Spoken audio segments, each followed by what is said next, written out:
আসসালামু আলাইকুম। আশা করি আপনারা সবাই অনেক অনেক ভালো আছেন। আমাদের এই চ্যানেলে অনেক এইচএসসির স্টুডেন্ট আছেন, এসএসসির স্টুডেন্ট, অন্যান্য বিষয়েরও অন্যান্য ক্লাসের স্টুডেন্টও আছেন। তো আসলে এসএসসির জন্য আমাদের বাংলা ছাড়া ওইভাবে কিছুই করা হয়নি। তো আমি অনেক সময় বিজিএস পড়াইতাম, তো বিজিএসের কিছু নোট আপনাদের কাছে শেয়ার করতেছি, হয়তো আপনাদের কাজে লাগতে পারে, যেহেতু সামনে এসএসসি এক্সাম।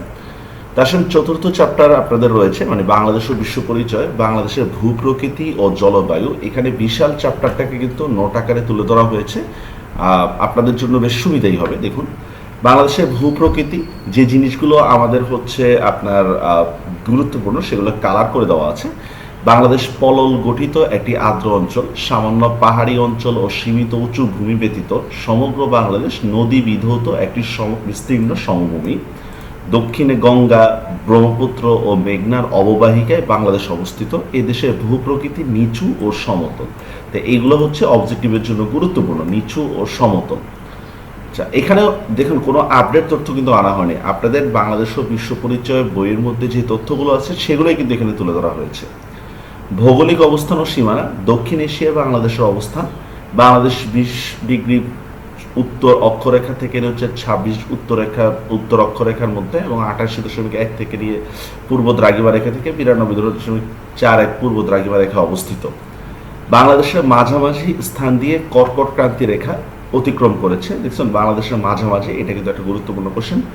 বাংলাদেশের উত্তরে ভারতের পশ্চিমবঙ্গ, মেঘালয় ও আসাম, পূর্বে আসাম, ত্রিপুরা ও মিজোরাম এবং মিয়ানমার। দেখেন, এখানে পূর্বেও আসাম উত্তরেও আসাম, কারণ দুই দিকে আসামের অবস্থানটা পড়েছে, উত্তর পূর্ব দিক।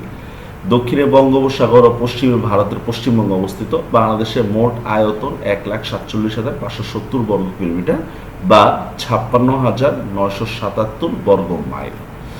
ভূপ্রাকৃতিক অঞ্চলের শ্রেণীবিভাগ গঠন। বাংলাদেশ পৃথিবীর অন্যতম বৃহৎ বদ্বীপ। বাংলাদেশের মধ্য দিয়ে অসংখ্য নদী বয়ে গেছে, প্রায় 700 নদী। এসব নদী, উপনদী ও শাখা নদী উত্তর দিক থেকে দক্ষিণে বঙ্গোপসাগর অভিমুখে প্রবাহিত হয়েছে। বাংলাদেশের ভূখণ্ড উত্তর থেকে দক্ষিণে ক্রমশ ঢালু। বাংলাদেশের প্রায় সমগ্র অঞ্চল একটি বিস্তীর্ণ সমভূমি। বাংলাদেশের সামান্য পরিমাণে উঁচু ভূমি আছে। ভূপ্রকৃতির ভিত্তিতে বাংলাদেশকে প্রধানত 3টি শ্রেণীতে ভাগ করা যায়। দেখুন কি 3টা শ্রেণী, দেখুন বাংলাদেশের ভূপ্রকৃতি। একটা টারিশীয় পাহাড়িয়া অঞ্চল, একটা সোপান অঞ্চল, একটা প্লাবন অঞ্চল। টারিশীয় পাহাড়িয়া অঞ্চল 12%, সোপান অঞ্চল 8%, প্লাবন সমভূমি 80%। দেখুন, প্রায় 2 মিলিয়ন বছর আগে টারশিয়ারি যুগে হিমালয় পর্বত উত্থিত হওয়ার সময় এই সকল পাহাড় সৃষ্টি হয়েছে। এই জন্য এটাকে টারশিয়া পাহাড় অঞ্চল বলা হয়। এটা আবার দুই প্রকার। দেখেন, দক্ষিণ পূর্বাঞ্চল, পার্বত্য চট্টগ্রাম ও মিয়ানমারের আরাকান পাহাড়ের সমগোত্রীয় এই অঞ্চলে পাহাড়ের গড় উচ্চতা 610 মিটার। বাংলাদেশের সর্বোচ্চ শৃঙ্গের নাম তাজিংডং বলা হয়ে থাকে। এটি বান্দরবনে অবস্থিত। আর দ্বিতীয় সর্বোচ্চ শৃঙ্গ কেওক্রাডা। আর দেখুন উত্তর পূর্বাঞ্চল, সিলেট, মৌলভীবাজার, অন্যান্য অঞ্চল, এই অন্যান্য অঞ্চলের পাহাড়ের অন্তর্ভুক্ত। আর এরা বেশি উঁচু নয়, এদেরকে টিলা বলা হয়। বুঝতে পারছেন? এবার দেখেন সোপান অঞ্চলে যদি আমরা যাই, বরেন্দ্রভূমি, সমভূমি থেকে এর উচ্চতা 6 থেকে 12 মিটার। এই অঞ্চলের মাটি ধূসর ও লালচে বর্ণ। দেশের উত্তর পশ্চিমাঞ্চলে এই ভূমি বিস্তৃত। মধুপুর, ভাওয়ালগড়, দেখুন সমভূমি থেকে এর গড় উচ্চতা 30 মিটার। এটির মাটি ধূসর ও লালচে বর্ণ। টাঙ্গাইল, ময়মনসিংহ, গাজীপুরে এই ভূমি বিস্তৃত। লালমই পাহাড়, দেখেন লালমই পাহাড় এটার উচ্চতা 21 মিটার।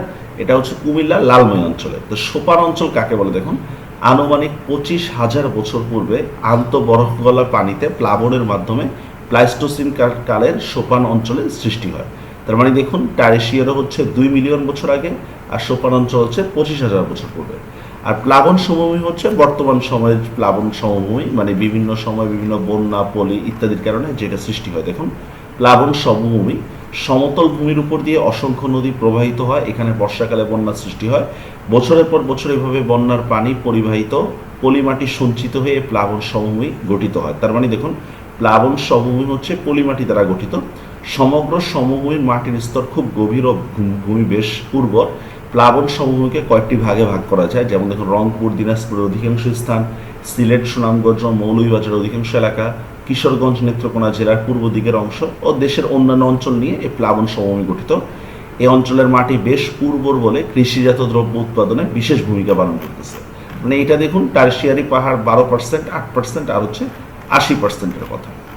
তাহলে এই দেখুন বাংলাদেশের ভূপ্রকৃতি শেষ। এবার দেখুন ভূপ্রকৃতির গঠন, জনসংখ্যা ও জনবসতি। দেখুন ভূখণ্ডের তুলনা, আমি এখানে অন্য কোনো ডাটা আনতেছি না, যা বইয়ের মধ্যে আছে ওইটাই কিন্তু এখানে তুলে ধরতেছি। দেখুন জনসংখ্যার ঘনত্ব খুব বেশি, বাংলাদেশের জনসংখ্যা হচ্ছে স্থান 9। বিভিন্ন অঞ্চলের ভূপ্রকৃতিতে তেমন কোনো পার্থক্য না থাকায় সর্বত্রই জনবসতি আছে, তবে পার্বত্য এলাকা ও সুন্দরবনে জীবিকা সংস্থান বেশ কষ্টসাধ্য হয়, এই দুই জায়গায় হচ্ছে জনবসতি খুবই কম। সমতল নদী অববাহিকা অঞ্চল উর্বর পলিমাটি দ্বারা সৃষ্ট, নদীর পাড়ে যারা থাকেন তারা বলতে পারেন এসব অঞ্চলে কৃষি আবাদ বেশ সহজ, ফলে এসব অঞ্চলের জনবসতি গড়ে উঠতে দেখা দেয়। এসব অঞ্চলের যোগাযোগ ব্যবস্থা বেশ ভালো। তাছাড়া জলবায়ুর প্রভাবেও জনবসতির বন্টন নিয়ন্ত্রিত হয়। চরম ভাবাপন্ন জলবায়ু হচ্ছে সমভাবাপন্ন জলবায়ুতে মানুষ বসবাস করে। চরম ভাবাপন্ন জলবায়ু হচ্ছে যেটা মরুভূমিতে থাকে, যে রাতে খুব ঠান্ডা, দিনে খুব গরম, এটা হচ্ছে চরম ভাবাপন্ন। আর সমভাবাপন্ন হচ্ছে যে যেখানে হচ্ছে তেমন কোনো পার্থক্য দেখা যায় না। বাংলাদেশের যেসব অঞ্চলে খনিজ সম্পদ পাওয়া গেছে সেখানে শ্রমিক কর্মচারীর মাধ্যমে জনবসতি গড়ে উঠেছে। যেমন দেখুন মানে নরসিংদী, নারায়ণগঞ্জ, খুলনা এই সমস্ত অঞ্চলে মানে শিল্পের কারণেও কিন্তু জনসংখ্যা গড়ে উঠেছে। এগুলো কিন্তু হচ্ছে অনুধাবনমূলক কোশ্চেনের জন্য। তারপরে শিল্প, সংস্কৃতি ইত্যাদি কারণেও জনসংখ্যা বর্ধিত হচ্ছে। জনবসতি বৃদ্ধির ফলে কৃষি জমি কমে যাচ্ছে, ক্রমে কৃষি জমি ধ্বংস করে বাড়িঘর নির্মাণ করা হচ্ছে। 1974 সালে মাথাপিছু জমির পরিমাণ ছিল 0.28 একর, আর বর্তমানে হচ্ছে 0.25 একর। ভবিষ্যতে এর পরিমাণ আরও কমে যাবে। এছাড়াও দেখুন খাল বিল ভরাট করে বন জঙ্গল কেটে মানুষ এখন বসতি গড়ে তুলছে। এভাবে চললে একসময় প্রাকৃতিক দুর্যোগ চলে আসবে। তাই আপনাকে যদি কোশ্চেন করা হয় বাংলাদেশের জনসংখ্যা নিয়ে লেখা হয়, তাহলে এখান থেকে আপনি যে কোনো দুইটা পয়েন্ট নিয়ে দিতে পারেন। এবার দেখেন বাংলাদেশের জলবায়ু ও প্রাকৃতিক দুর্যোগ। জলবায়ু বলতে আমরা কি বুঝি? একটি বৃহৎ অঞ্চলের আবহাওয়ার উপাদানগুলো দৈনন্দিন গড় দীর্ঘদিনের অবস্থার গড় বোঝায়। আমরা বলতে পারি এটা হচ্ছে প্রায় 30 থেকে 40 বছরের গড়। আবহাওয়া হচ্ছে প্রতিদিনের আপডেট, আর 30 থেকে 40 বছরের আবহাওয়ার আপডেটটাকে বলা হচ্ছে জলবায়ু। মৌসুমী জলবায়ু, তাহলে এখানে কিন্তু মৌসুমী জলবায়ুর কারণে এই দেশে বিভিন্ন ধরনের ঋতু দেখা দেয়। বাংলাদেশের জলবায়ু দেখেন উষ্ণ, আর্দ্র ও সমভাবাপন্ন। জলবায়ুর প্রভাবে এই জলবায়ু ক্রান্তীয় মৌসুমী জলবায়ু নামে পরিচিত। ক্রান্তীয় মৌসুমী জলবায়ু দক্ষিণ এশিয়ার সামগ্রিক জলবায়ুর সাথে সাদৃশ্য রেখে 6টি ঋতুতে ভাগ করা যায়: গ্রীষ্ম, বর্ষা, শরৎ, হেমন্ত, শীত ও বসন্ত। তবে বাংলাদেশে প্রধানত ঋতু হচ্ছে 3টি। কি কি দেখেন? শীতকাল, যা দেখেন নভেম্বর থেকে ফেব্রুয়ারি মাস পর্যন্ত চলে। সূর্য সময় দক্ষিণ গোলার্ধে থাকে, সূর্য তির্যকভাবে আলো দেয়। গড় তাপমাত্রা 17.7 ডিগ্রি সেলসিয়াস। আর অন্যান্য শীতলতম মাস হচ্ছে বাংলাদেশের জানুয়ারি। গ্রীষ্মকাল দেখেন মার্চ থেকে মে, সূর্য সময় উত্তর গোলার্ধে থাকে। গড় তাপমাত্রা 27.8 ডিগ্রি সেলসিয়াস। উষ্ণতম মাস হচ্ছে এপ্রিল। বর্ষাকাল জুন থেকে অক্টোবর, সূর্য তখন লম্ব আকার আলো দেয়। এবার দেখেন কিছু টিকা। শীতকালে দক্ষিণ সমুদ্র উপকূলের তুলনায় উত্তরের তাপমাত্রা ক্রমশ কম থাকে। শীতকালে দক্ষিণের তুলনায় উত্তরে কম থাকে। এবার দেখেন গ্রীষ্মকালে সামুদ্রিক বায়ুর প্রভাবে দক্ষিণের তুলনায় উত্তরে হচ্ছে গরমটা বেশি থাকে। এই সময় দক্ষিণ পশ্চিম মৌসুমী বায়ু প্রবাহিত হতে থাকে, ফলে এক ধরনের ঝড় সৃষ্টি হয়, যেটা কালবৈশাখী নামে পরিচিত। ঠিক আছে। আর এই এপ্রিল ও মে মাসে কিন্তু বাংলাদেশে বিভিন্ন ধরনের নিম্নচাপ দেখা দেয়, হচ্ছে ঘূর্ণিঝড় আঘাত হানে। আর বর্ষাকাল দেখেন জুন ও সেপ্টেম্বর মাসে বর্ষাকালে অধিক গরম পড়ে। এই সময় দেশের পশ্চিমাঞ্চলের তুলনায় পূর্বাঞ্চলে অধিক বৃষ্টিপাত হয়। তো বুঝতে পারতেছেন এখানে টিকা আকারে হচ্ছে আমি তুলে ধরেছি যে তথ্যগুলো দরকার। এবার দেখেন দক্ষিণ এশিয়ার অন্যান্য দেশের জলবায়ু, যেটা পরীক্ষার জন্য খুব গুরুত্বপূর্ণ, তবে যেহেতু টপিকে আছে এই জন্য আমি এখানে দিলাম। ভারত বিশাল আয়তনের দেশ হয়, ভারতের জলবায়ু বেশ বিচিত্র। অক্ষাংশ, সমুদ্র থেকে দূরত্ব, বায়ু প্রবাহ প্রভৃতির কারণে হচ্ছে জলবায়ু ভিন্ন। দেখুন উষ্ণতা ও বৃষ্টিপাতের উপর ভিত্তি করে হচ্ছে ভারতের মানে যেই ঋতুগুলো পাওয়া যায়: শীতকাল, গ্রীষ্মকাল, বর্ষাকাল, শরৎ ও হেমন্তকাল। দেখেন শীতকাল, শীতকালে সূর্য দক্ষিণ গোলার্ধের সমগ্র ভারতের উত্তাপের পরিমাণ কমে যায়। এই সময় দেশের উপর দিয়ে পূর্ব মৌসুমী বায়ু প্রবাহিত হয়, তবে হিমালয় পর্বতমালা সমগ্র উত্তর ভারতের প্রাচীরের ন্যায় দণ্ডায়মান থাকায় শীতল বায়ু সরাসরি ভারতে প্রবেশ করে না। মানে ভারতের যে পরিমাণ ঠান্ডা পড়ার কথা সেই পরিমাণ ঠান্ডা পড়ে না। হিমালয় হচ্ছে একটা প্রাচীরের মতো করে আটক রাখে। এজন্য ভারত শীতের কবল থেকে রক্ষা পায়। শীতে ভারতের জলীয় বাষ্পের পরিমাণ কম থাকে। গ্রীষ্মকাল মার্চ থেকে মে পর্যন্ত ভারত গ্রীষ্মকাল। সূর্য দেখেন দক্ষিণ গোলার্ধে নিরক্ষরেখায় এসে ক্রমশ উত্তরে কর্কট ক্রান্তি রেখার দিকে অগ্রসর হয়। সূর্যের এই উত্তরায়ণের ফলে ভারতে ক্রমশ তাপমাত্রা বৃদ্ধি পায়। এবার দেখেন বর্ষাকাল, এই সময় ভারতে 32 ডিগ্রি সেলসিয়াস হয়ে থাকে, তবে ভারতের দক্ষিণে তুলনামূলক তাপমাত্রা কম থাকে। সব জায়গায় দেখা যাচ্ছে দক্ষিণের তাপমাত্রা কম। ভারতের মোট বৃষ্টিপাতের 75% এই সময় হয়, আর বাংলাদেশের হয় 80%। শরৎ ও হেমন্তকাল দেখেন এখানে হচ্ছে দেখেন এরকম এসবে দক্ষিণ পশ্চিমী মৌসুমী বায়ু দিক পরিবর্তন করে উত্তর পূর্ব মৌসুমী বায়ুতে পরিণত হয়, আর এই সময় পশ্চিমবঙ্গে এক ধরনের ঝড় হয় যেটাকে বলা হয় আশ্বিনা ঝড়। তাহলে এইগুলো ভারত সম্পর্কে। মিয়ানমার দেখেন, মিয়ানমারের মৌসুমী ক্রান্তীয় মৌসুমী ধরনের জলবায়ু দেখেন, এই যে শীতকালের অবস্থান, সূর্যের অবস্থান আগের মতোই, গড় তাপমাত্রা। মিয়ানমারে শীতকালে প্রচুর তুষারপাত হয় উত্তর মিয়ানমারে, এটা কিন্তু বাংলাদেশে হয় না। নেপালের জলবায়ু, নেপালে হচ্ছে কেবল দুইটা কাল দেখা যায়, বর্ষাকাল ও শীতকাল, মানে প্রধানত জুন থেকে সেপ্টেম্বর পর্যন্ত বর্ষাকাল এবং নভেম্বর থেকে জানুয়ারি মাস পর্যন্ত শীতকাল বিবেচনা করা হয়। উঁচু পার্বত্য এলাকায় হয়, নেপালের কোনো অংশ তাপমাত্রা অতিরিক্ত বৃদ্ধি পায় না, হ্যাঁ, কারণ এই পর্বত হচ্ছে তাকে সূর্যের আলো থেকে হচ্ছে ছায়ার মতো দেয়, মানে প্রোটেকশন দেয়, এবং শীত ও গ্রীষ্মের তাপমাত্রাও খুব বেশি অনুভূত হয় না। নেপালের বার্ষিক গড় বৃষ্টিপাতের পুরোটাই জুন সেপ্টেম্বরের মধ্যে হয়। তো এই হচ্ছে আপনার মানে বিশ্বের অন্যান্য দেশের জলবায়ু। এবার দেখেন ভূমিকম্প, যেটা আমাদের ফোর্থ চ্যাপ্টারে আছে। ভূমিকম্পের কারণ, ভূমিকম্প একটি প্রাকৃতিক দুর্যোগ, বহু সভ্যতা ধ্বংসের জন্য একে দায়ী করা হয়। গত 4000 বছরে ভূমিকম্পে প্রায় 1,50,00,000 লোক মারা গেছে। বিজ্ঞানীরা মনে করেন ভূত্বকের নিচের অংশের তেজস্ক্রিয় পদার্থগুলো থেকে তাপ বিচ্ছুরিত হয়। ভূমিকম্প হচ্ছে ভূমিকম্পন। ভূ অভ্যন্তরে যখন একটি শিলা অন্য শিলার উপর উঠে আসে তখন ভূমিকম্পন হয়। পৃথিবী পৃষ্ঠের অংশে বিশেষ করে হঠাৎ অবস্থান পরিবর্তন বা আন্দোলনের ভূমিকম্পন। সহজ কথায় পৃথিবীর কেঁপে ওঠার নামে হচ্ছে ভূমিকম্পন। ভূমিকম্পের কারণ, পৃথিবীর ব্যবচ্ছেদে দেখা যায় ভূত্বক 8টি বড় বড় টুকরা ও 6টি আঞ্চলিক টুকরা দ্বারা বিভক্ত। এগুলো টেকটনিক প্লেট নামে পরিচিত। ভূমিকম্পের অন্যতম কারণ এই প্লেটগুলোর বিভিন্ন রকমের স্থানান্তর বা বিচ্যুতি। তাছাড়া অন্য যেসব কারণে ভূমিকম্প হয়, ভিত্তিশিলা চ্যুতি বা ফাটল বরাবর আকস্মিক ভূয়া আলোড়ন হলে, আগ্নেয়গিরি লাভা প্রচণ্ড গতিতে বের হয়ে আসলে, ভূয়া আলোড়নের ফলে ভূত্বকের কোথাও শিলা ধসে পড়লে, বা আমরা জানি পৃথিবীর মধ্যে কিন্তু বড় বড় শিলা আছে, ভূনিম্নস্থ শিলাস্তরের ভারের সামঞ্জস্য রক্ষায় ফাটল কিংবা ভাঁজের সৃষ্টি হলে, দুটি প্লেটের একটি অপরটির সীমানা বরাবর তলদেশে ঢুকে পড়লে। তাহলে হচ্ছে আপনাদের যদি অনুধাবনমূলক কোশ্চেন আছে ভূমিকম্পের কারণ কি, এখান থেকে 3টা 4টা 2টা যা পারেন দিয়ে দেন। ভূমিকম্পের ফলাফল দেখেন, ভূমিকম্পের ফলে পৃথিবীতে অনেক পরিবর্তন ও ক্ষয়ক্ষতি সাধিত হয়। যেমন দেখেন, ভূত্বকে অসংখ্য ফাটল ও চ্যুতির সৃষ্টি হয়। কখনো সমুদ্রতলের অনেক স্থান উপরে উঠে যায়, আবার অনেক স্থানকে নিচে চলে যায়। অনেক সময় নদীর গতিপথ পরিবর্তিত হয়, যেমন ব্রহ্মপুত্র নদীর গতিপথ। অনেক সময় পর্বত থেকে বৃহৎ বরফখণ্ড নিচে পতিত হয়ে পর্বতের পাদদেশে ব্যাপক ক্ষতি সাধন করে। সমুদ্রের পানি অনেক সময় 10 থেকে 20 মিটার উঁচু ঢেউয়ে রূপান্তর হয়। এই ধরনের জলোচ্ছ্বাসকে সুনামি বলে, যেমন 2004 সালে 26শে ডিসেম্বর হচ্ছে সুনামি হয়। যোগাযোগ ব্যবস্থার ব্যাপক ক্ষতি হয়। এবার দেখেন ভূমিকম্প ক্ষয়ক্ষতি হ্রাসের পদক্ষেপ কি নেওয়া যেতে পারে বলেন। দেখেন অন্যান্য অনেক প্রাকৃতিক দুর্যোগের হচ্ছে পূর্বাভাস থাকলেও ভূমিকম্পের কোনো পূর্বাভাস নেই।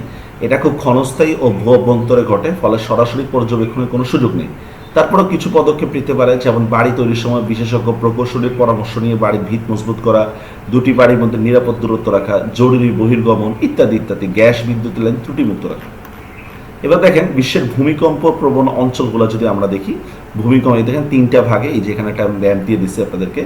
দেখেন 3টি প্রধান অঞ্চলে ভাগ করা হয়। একটা হচ্ছে প্রশান্ত মহাসাগরীয় অঞ্চল ভূমিকম্পের জন্য। দেখেন এই প্রশান্ত, এই যে লালগুলো হচ্ছে ঝুঁকিপূর্ণ, অতিরিক্ত ঝুঁকিপূর্ণ এগুলো।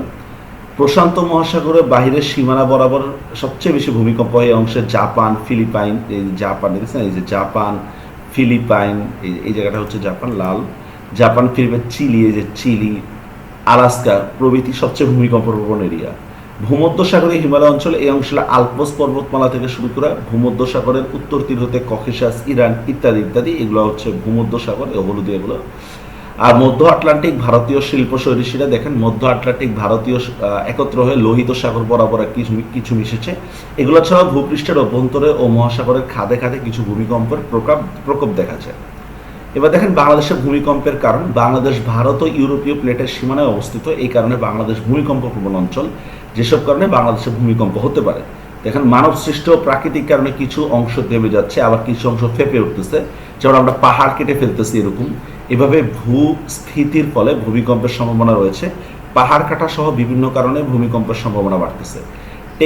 টেকটনিক প্লেটের সংঘর্ষের কারণে বাংলাদেশে ভূমিকম্প হয়ে থাকে। ভূতাত্ত্বিকদের মতে বাংলাদেশের অভ্যন্তরে বিশেষ করে উত্তর পূর্ব দিকে ভূমিকম্প হওয়ার যথেষ্ট চ্যুতি আছে, যেমন সিলেট অঞ্চলে। এই চ্যুতি আসামের ডাউকি ডেঞ্জার ফল্ট লাইনে সিলেট জেলায় অবস্থান।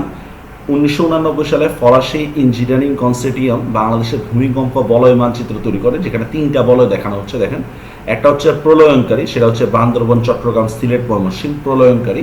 দ্বিতীয়টা হচ্ছে বিপজ্জনক, ঢাকা, টাঙ্গাইল, বগুড়া, দিনাজপুর। তৃতীয়টা হচ্ছে লঘু, ঠিক আছে, যেটা হচ্ছে অন্যান্য জেলা। তার মানে ঢাকা হচ্ছে বিপজ্জনক এরিয়া আছে। আর এই বলয় সমূহকে একসাথে সিসমিক রিস্ক জোন বলা হয়। ভূমিকম্প ঝুঁকিমূলক বাংলাদেশের প্রস্তুতি দেখুন, ন্যূনতম প্রস্তুতিও নেই। মাঝারি মাত্রা ভূমিকম্পে ঢাকায় মারাত্মক ধরনের ক্ষতি নেমে আসতে পারে। অপরিকল্পিত নগরায়ন, খোলা জায়গায় অভাব, খোলা জায়গার অভাব, জনসংখ্যার ঘনত্ব ইত্যাদি ইত্যাদি কারণে হচ্ছে বাংলাদেশের প্রস্তুতি কিন্তু তেমন একটা ভালো নেই। এবার একটা ব্যক্তির কি কাজ হতে পারে ভূমিকম্পে? রেডিও টর্চলাইট রেডি রাখা, প্রাথমিক চিকিৎসার সরঞ্জাম রাখা, বাড়ির সুরক্ষিত স্থান করা। আর উপরে যদি থাকে তাহলে কি করা, মানে খাটের নিচে ঢুকে যাওয়া, আপনার টেবিলের নিচে ঢুকে যাওয়া, ভারী জিনিসপত্রের মধ্যে ঢুকে যাওয়া। তো এই ভূমিকম্পের কোনো আসলে কোনো পূর্বাভাস নেই, তবে নিজেরা সচেতন হলে অনেক ক্ষেত্রে হচ্ছে ক্ষয়ক্ষতি কমানো সম্ভব। তো এই ছিল হচ্ছে আজকের 4 নম্বর চ্যাপ্টার সম্পর্কে আমাদের আলোচনা। আশা করি আপনারা উপকৃত হবেন। আর এখানে যে ছবিগুলো আছে, এগুলো ছবি তুলে আপনারা ইচ্ছা করলে প্রিন্ট করে নিতে পারেন, তাহলে হবে। কারণ চ্যাপ্টারগুলো অনেক বড় বড়, আপনাদের হয়তো পড়তে অনেক সময় লাগবে। এই জন্য চেষ্টা করলাম যে 2-একটা নোট আপনাদের সাথে শেয়ার করে আপনাদের কষ্টটা লাঘব হয় কিনা সেটা দেখার জন্য। পিডিএফ চাবেন না দয়া করে, পিডিএফ দেওয়া হবে না, আপনারা এটা নোট করে নেবেন। সবাই ভালো থাকবেন, আল্লাহ হাফিজ।